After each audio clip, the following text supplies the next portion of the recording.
हरतालिका व्रत कथा, जो इस तरह है। जिसके दिव्य वेश रास पर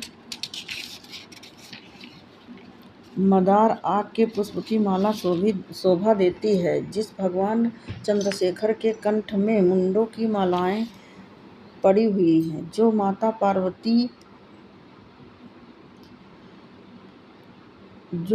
पार्वती दिव्य वस्त्रों से भगवान शंकर दिगंबर वेश धारण किए हैं, उन दोनों भगवती तथा शंकर भगवान को मैं नमस्कार करती हूँ। कैलाश पर्वत के शिखर पर माता पार्वती जी ने महादेव जी से पूछा, हे महेश्वर, अब आप हमसे गुप्त बात कहिए, जो सबके लिए सभी धर्मों से सरल हो अथवा महान फल देने वाली हो। हे नाथ, अब आप हमसे भली भांति प्रसन्न हैं, आप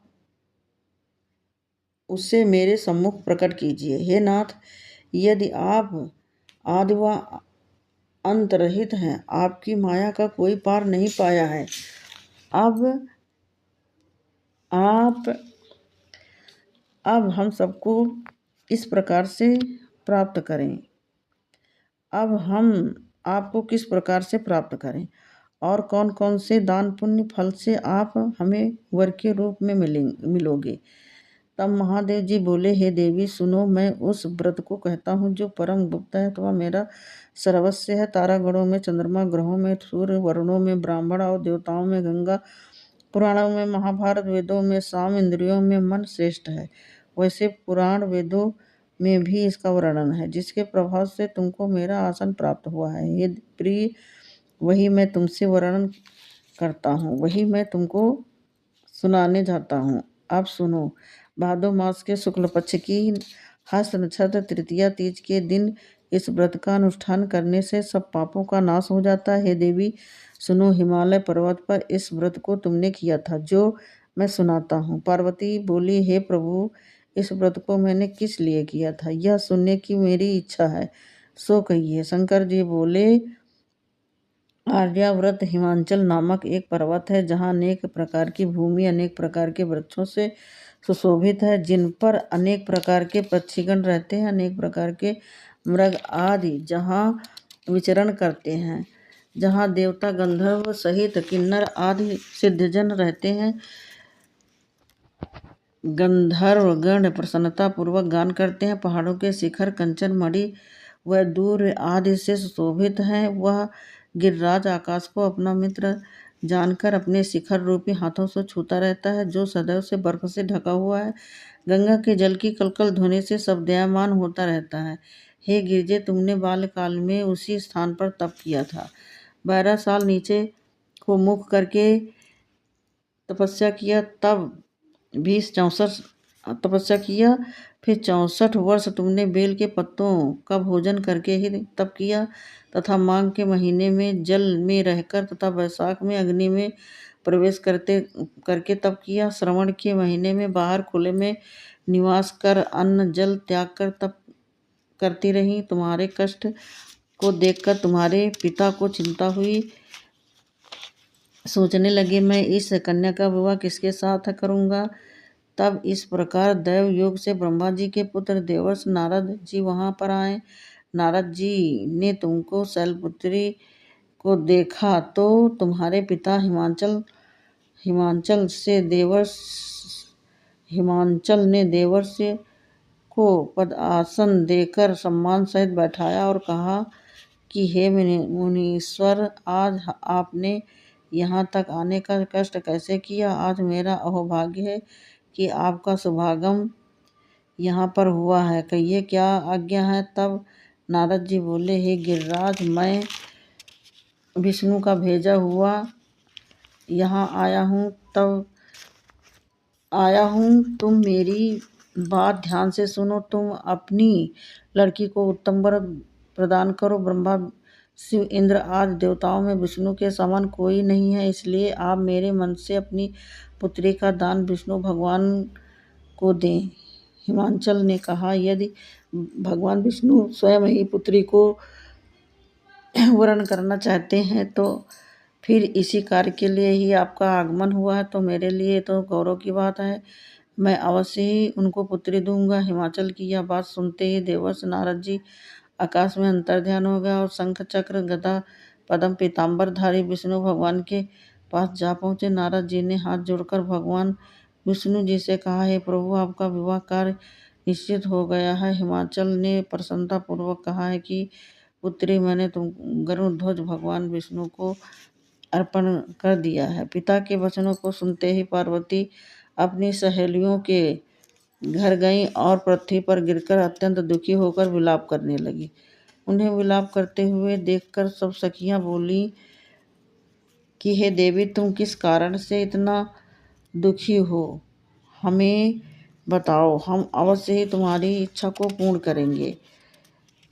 तब पार्वती जी बोली, सखी सुन, जो मेरे मन की अभिलाषा अब वह मैं तुमको सुनाती हूँ।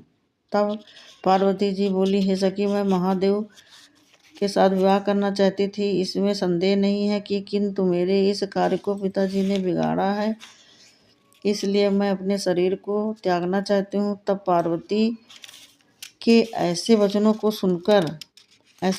सुनकर सखी ने कहा, हे देवी, जिस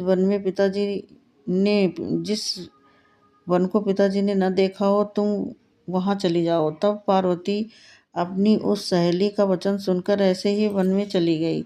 हे देवी, तब तुम्हारे पिता तुमको ढूंढने लगे और मन में विचार किया कि मेरी पुत्री कहाँ चली गई। दानव किन्नर हरण कर ले गए। नारद को वचन दिया था कि अपनी पुत्री का गरुड़ध्वज भगवान के साथ वरुण करूँगा, विवाह करूँगा। हाय, अब यह किस तरह से पूरा होगा, ऐसा सोचकर वह बहुत चिंतातुर होकर मूर्छित होकर गिर पड़े। तब सब लोग हाहाकार करते हुए दौड़े। मूर्छा नष्ट होने पर गिरिराज से बोले कि हमें अपनी मूर्छा का कारण बताओ। हिमाचल बोले, मेरे दुख का कारण यह है कि मेरी रत्न रूपी कन्या का कोई हरण कर ले गया है, यह सर्प डस लिया, अथवा कोई सिंह व्याघ्र ने उसे खा डाला, मार डाला, न जाने कहाँ चली गई, या उसे किसी राक्षस ने मार डाला। इस प्रकार यह कहकर गिरिराज दुखित हो इस तरह कांपने लगे जैसे तीव्र वायु चलने से कोई वृक्ष हिलता हो। तत्पश्चात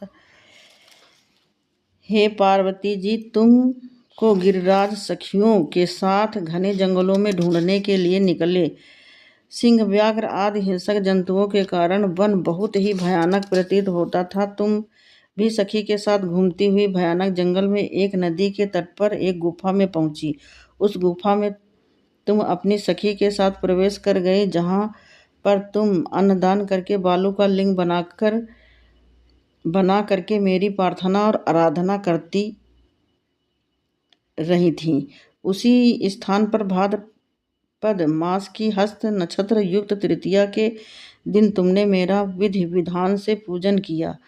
तब रात्रि में मेरा आसन और मैं उस स्थान पर आ गया जहां तुम और तुम्हारी सखियां दोनों थीं। मैंने आ करके तुमसे कहा कि मैं तुमसे प्रसन्न हूँ, तुम मुझसे वरदान मांगो। तब तुमने कहा, हे देव, यदि आप प्रसन्न हैं तो आप महादेव जी मेरे पति हो। मैं यथास्तु ऐसा ही होगा, ये कहकर कैलाश पर्वत को चला गया। तुमने प्रभात होते हुए उस बालू की प्रतिमा को नदी में विसर्जित कर दिया। हे सुबह, तुमने वहां पर अपनी सखियों सहित इस व्रत का पारायण किया। इतने में हिमवान भी तुम्हें ढूंढते हुए उस वन में आ पहुंचे। वह तुमको चारों ओर न देखकर मूर्छित होकर जमीन पर गिर पड़े। उसी समय दो कन्याओं को नदी तट पर देखा। तब वे तुम्हारे पास आ गए और तुम्हें हृदय से लगा करके रोने लगे और बोले, हे पुत्री, तुम इस व्याघ्र हिंसक युक्त घने जंगल में क्यों चली आई?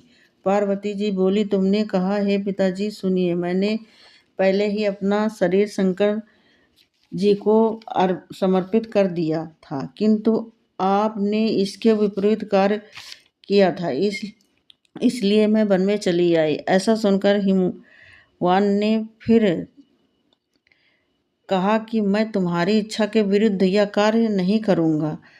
तब वे तुमको लेकर घर आया और तुम्हारा विवाह हमारे साथ कर दिया। हे प्रिय, उसी व्रत के प्रभाव से तुमको यह अर्धांग प्राप्त हुआ है। इस व्रत के राज का अभी तक किसी के सम्मुख वर्णन नहीं किया। हे देव, अब मैं तुमको बताता हूँ, सुनो। इस व्रत का नाम व्रतराज क्यों पड़ा? तुमको सखी हरण करके ले गई थी, इसलिए इस व्रत का नाम हरतालिका पड़ा। पार्वती जी बोली, हे स्वामी, आपने इसका व्रतराज नाम तो बताया, किंतु मुझे इसकी विधि एवं फल भी बताइए। इसके करने से किस फल की प्राप्ति होती है? तब शंकर जी बोले कि स्त्री जाति को अत्युत्तम व्रत की विधि को सुनिए। सौभाग्य की इच्छा रखने वाली स्त्रियां इस व्रत को विधिपूर्वक करें। इसमें केले के खंभों का मंडप बनाकर बंधन मालों से सुशोभित करें तथा इसमें विविध रंगों से रेशमी वस्त्रों से चांदनी लगावें। फिर चंदन आदि सुगंधित द्रव्यों से लेपन आदि करके स्त्रियां एकत्र हों। शंख, भेरी, मृदंग बजावें। विधिपूर्वक मंगलाचार तथा गीत वाद्य के साथ गौरी और शंकर जी की स्वर्ण प्रतिमा को स्थापित करें। फिर शिव पार्वती जी का गंध पुष्प से विधिपूर्वक पूजन करके अनेक प्रकार की नैवेद्य मिठाइयों का भोग लगावें और रात को जागरण करें। नारियल व सुपारी, जवारी, नींबू, अनार आदि फलों अथवा फूलों को एकत्रित करके ही धूप दीप आदि मंत्रों द्वारा पूजन करें। फिर मंत्र उच्चारण करें। शिवाय से लेकर उमासा तक के मंत्र से प्रार्थना करें। अब प्रार्थना यह है कि कल्याण स्वरूप शिव मंगल रूपे महेश्वरी, हे शिवे, आप हमें सब कामनाओं को देने वाली कल्याण रूप हो तुमको नमस्कार है। कल्याण स्वरूप माता पार्वती जी, हम आपको बारंबार नमस्कार करते हैं और शिव शंकर जी को भी हम सदैव नमस्कार करते हैं। हे रूपणी, जगत का पालन करने वाली माता जी, आपको बारंबार नमस्कार। हे भय से व्याकुल हूँ, मेरी रक्षा करो। हे महेश्वरी, मैंने इसी अभिलाषा से आपका पूजन किया है। पार्वती माता, हमारे ऊपर प्रसन्न होकर मुझे सुख और सौभाग्य प्रदान कीजिए। इस प्रकार मंत्रों द्वारा उमा सहित शंकर जी का पूजन करें तथा विधि-विधान सहित इस कथा को सुनकर वस्त्र दान करें, ब्राह्मणों को अन्नदान करें। इस प्रकार पति पत्नी दोनों एकाग्रचित होकर पूजन करें। आभूषण, वस्त्र आदि ब्राह्मणों को दक्षिणा दे। हे देवी, इस प्रकार व्रत करने वालों के सभी पाप नष्ट हो जाते हैं। फिर वह 7 जन्म राज सुख और सौभाग्य को भोगती हैं। जो स्त्रियां इस तृतीया के दिन अन्नाहार करती हैं, वह 7 जन्म तक वांध्या एवं विधवा होती हैं। जो स्त्री इस व्रत को नहीं करती हैं, वह धन और पुत्र शोक से अधिक दुख भोगती हैं तथा घोर नरक में जाकर कष्ट को पाती हैं। इस दिन अन्नाहार करने वाली सभी सूकरी, फल खाने वाली बानरी तथा जल पीने वाली टिड्ढेरी, शरबत पीने वाली जोंक तथा दूध पीने वाली सर्पनी, मांस खाने वाली बाघिनी, दही खाने वाली बिल्ली, मिठाई खाने वाली मक्खियों का जन्म पाती हैं। सोने वाली अजगरी, पति को धोखा देने वाली जन्म पाती हैं। स्त्रियों को परलोक सुधारने के लिए यह व्रत करना चाहिए। व्रत के दूसरे दिन पारण करने के पश्चात चांदी, सोना, तांबा आदि बर्तन में भरकर ब्राह्मणों को दान करना चाहिए। इस व्रत को करने वाली स्त्रियां मेरे समान पति को पाती हैं, व्रतलोक में पार्वती जैसे स्वरूप को प्राप्त करती हैं और सांसारिक सुखों को भोगकर परलोक मुक्ति पाती हैं। हजारों अश्वमेध यज्ञों के करने से जो फल मिलता है, वही मनुष्य को इस कथा के सुनने से ही प्राप्त हो जाता है। हे देवी, मैंने तुम्हारे सम्मुख यह सब व्रतों में उत्तम व्रत का वर्णन किया है, जिसके करने से निसंदेह मनुष्य के समस्त पापों नष्ट हो जाते हैं और सुख समृद्धि आती है घर में। इस व्रत को सभी महिलाएं जरूर करें।